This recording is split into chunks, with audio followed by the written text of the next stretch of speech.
কুড়িগ্রামে নিত্যপণ্যের দাম এখনো সাধারণ মানুষের নাগালের বাইরে। মাছ, মাংস, ডিম, সবজি সহ সব পণ্যের দাম চড়া। এতে কষ্ট বেড়েছে মধ্যবিত্ত ও নিম্ন আয়ের মানুষের। গত এক সপ্তাহের ব্যবধানে সব ধরনের সবজিতে কেজি প্রতি দাম বেড়েছে 10 থেকে 20 টাকা।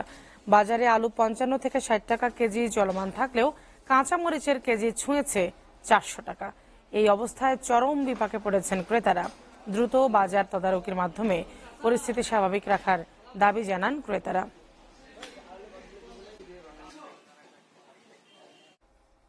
কুড়িগ্রামের বাজার পরিস্থিতির খবর জানাতে সরাসরি যুক্ত হচ্ছেন সহকর্মী জাহিদুল ইসলাম।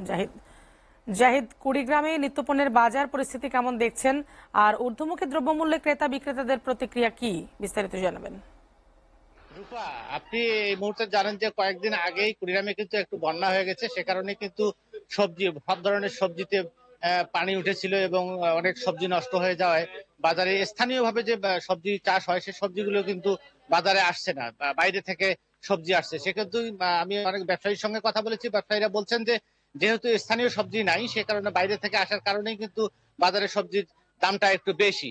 আর আমি অনেক ক্রেতার সঙ্গে বলেছি, তারা বলছেন যে এই অবস্থা যদি চলতে থাকে তাহলে তারা কিভাবে বাজার করবেন বা পরিবার পরিজনদেরকে নিয়ে একটু ডাল ভাত খাওয়াবেন, সেটা অস্বাভাবিক হয়ে গেছে এমনটা তারা জানছিলেন। তাদের দাবি, তারা দাবি জানাচ্ছিলেন যে বাজার মনিটরিং না থাকার কারণেই এমনটি হচ্ছে।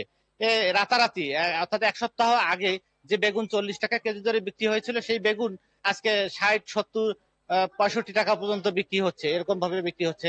আপনার ধরেন এই যে ডিম ডিম কিন্তু এই এক সপ্তাহের ব্যবধানে ডিম প্রতি ডিমে 60 থেকে 80 পয়সা বেড়ে গেছে, যে ডিম ছাড়া মানুষের চলেই না এমনটি অবস্থা।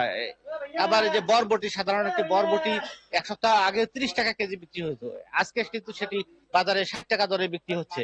অন্যদিকে আমি যেমনটি জানছিলাম যে আহ, ভোজ্য তেল, সয়াবিন তেল খোলা বাজারে, খোলা যে তেলটি বিক্রি হয় সেটি কিন্তু এক সপ্তাহ আগে 140 টাকা লিটার বিক্রি হলো, এই মুহূর্তে কিন্তু বাজারে সেটি বিক্রি হচ্ছে 160 টাকা। অন্যদিকে কাঁচামরিচের ঝাঁজ বেড়েছে, কাঁচামরিচ অস্বাভাবিক ভাবে ঝাঁজ বেড়েছে। এক সপ্তাহ আগে যেটি 160 থেকে 80 টাকা বাজারে বিক্রি হতো, সেটি আজকে কিন্তু 400 টাকা বেশি দরে বিক্রি হচ্ছে। বাজার পরিস্থিতি এমনটি থাকলে মানুষ, সাধারণ ক্রেতারা বলছেন যে এমনটি যদি যখন তখন দাম বাড়ে, ইচ্ছে মতো দাম বাড়ে, এটি তদারকি না করলে সাধারণ মানুষ এটি থেকে তাদের অধিকার থেকে বঞ্চিত হচ্ছে, এমনটা ক্রেতারা বলছেন। ক্রেতাদের দাবি দ্রুত বাজার মনিটরিং এর মাধ্যমে বাজার নিয়ন্ত্রণ করে স্বাভাবিক রাখার দাবি তাদের। রূপা, এই ছিল আমার কাছে সবজি বাজার নিয়ে সর্বশেষ তথ্য। জাহিদ,